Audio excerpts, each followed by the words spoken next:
Всем привет! Меня зовут Надежда Калинина, и это мой канал о личной продуктивности «Каков план?». И сегодня я расскажу вам технику креативности «Будильник».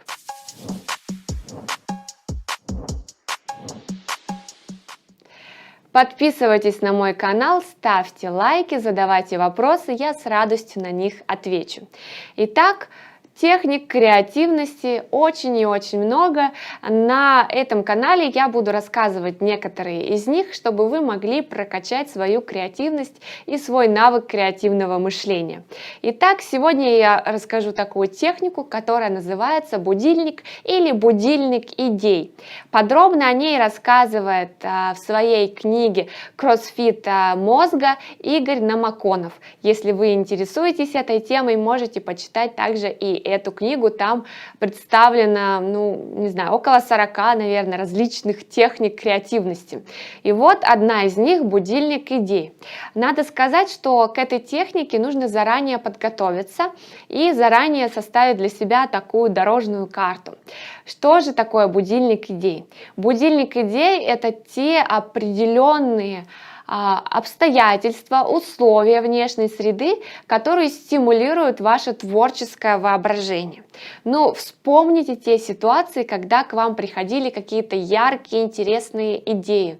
Возможно, вы ехали в автобусе, или шли пешком по парку, или вы весело смеялись с друзьями. То есть, чем больше вы вспомните таких ситуаций, тем эффективнее будет работать данный метод. Я предлагаю вам выписать эти ситуации в блокнот или в какое-то видное место, может быть, в заметке в телефоне, чтобы вы всегда видели и могли легко обнаружить эти ситуации, когда от вас потребуются какие-то креативные усилия. Итак, когда вы создадите вот такой банк креативной обстановки, банк креативных условий, вы делаете следующее. Чтобы будильник заработал, вам нужно определенное время для его внедрения и для того, чтобы самому прочувствовать хорошо, как этот метод для вас работает и как быстро срабатывают вот эти новые идеи, когда вы погружаетесь в нужную среду. Итак, у вас есть банк, вы берете 2 тестовые настроечные недели, когда примерно раз в 2 дня вы себя сознательно погружаете вот в эту обстановку, которую вы для себя обнаружили. И таким образом вы оцениваете, насколько была данная обстановка эффективна, пришли ли новые идеи и любые другие критерии, которые вам интересно зафиксировать. Например, использовали вы дальше эту идею, которая к вам пришла, как много было идей и что-то еще. То есть вы проводите такое хорошее исследование всех вот этих обстоятельств и условий, которые вы для себя нашли, в течение 2 недель.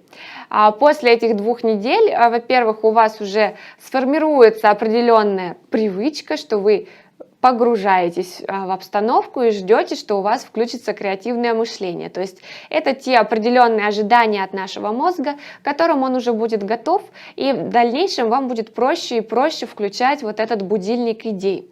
Также благодаря этому исследованию вы обнаружите те условия, которые сработают для вас быстрее, которые сработают лучше и которые для вас в итоге окажутся эффективнее.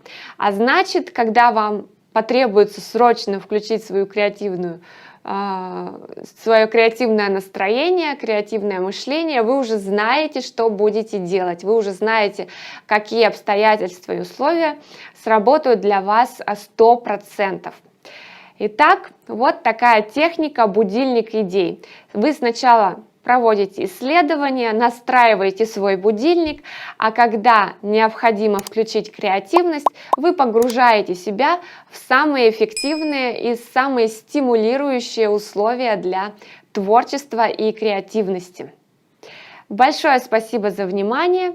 Задавайте свои вопросы в комментариях. Пока-пока!